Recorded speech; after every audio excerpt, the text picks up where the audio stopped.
Hey guys, man, we made it to Proverbs 31.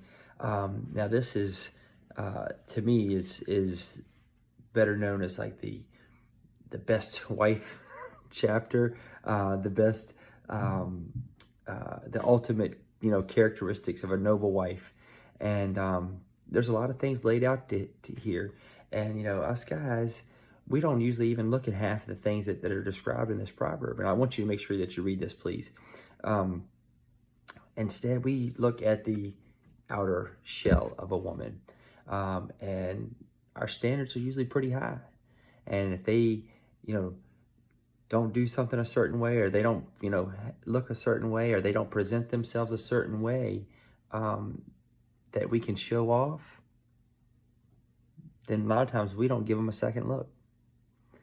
And this is another time that you might have to self-reflect and say, wait a minute, hold on a second. I'm looking for this ultimate mate, this ultimate wife that I'm going to spend the rest of my life with. And I am far from perfect. Me personally, I am more than blessed to have a wife like Jen. She is too good for me.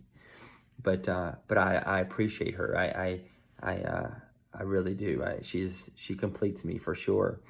But so many women have the tendency to compare themselves to these standards. And as husbands, as boyfriends, whatever, you need to make sure that you continue to encourage them, not just to grow maybe to better standards, according to this, but more importantly, grow stronger spiritually and grow closer to God, and understand that your spiritual walk is so important.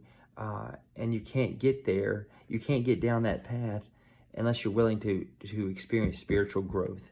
And we do that together. We make sure that when we commit to a woman in marriage, then we are committing to lead them, to encourage them, to lift them up, to push them forward, whatever it takes, to bring the best of them to God. And in turn, you get the best of them as well. So, man, do whatever you can, but always, always encourage your wife. Love them unconditionally, just like God loves you. And I just ask that if you're having a problem with your marriage, with your girlfriend, with whatever relationship, maybe your status may be uncertain, feel free to reach out to me. I can give you maybe some good advice, or I can turn you in towards someone that maybe can help you with some serious counseling, maybe that's needed, whatever it takes. I hate to see marriages fail, but a lot of times, the guys are to blame. Sometimes we put our standards too high and expect too much, and we're not willing to compromise. And that can go both ways, because sometimes the women do the same for us. But anyway, like I said, if you need something, reach out. And man, y'all have a great weekend, and I'll talk to you later.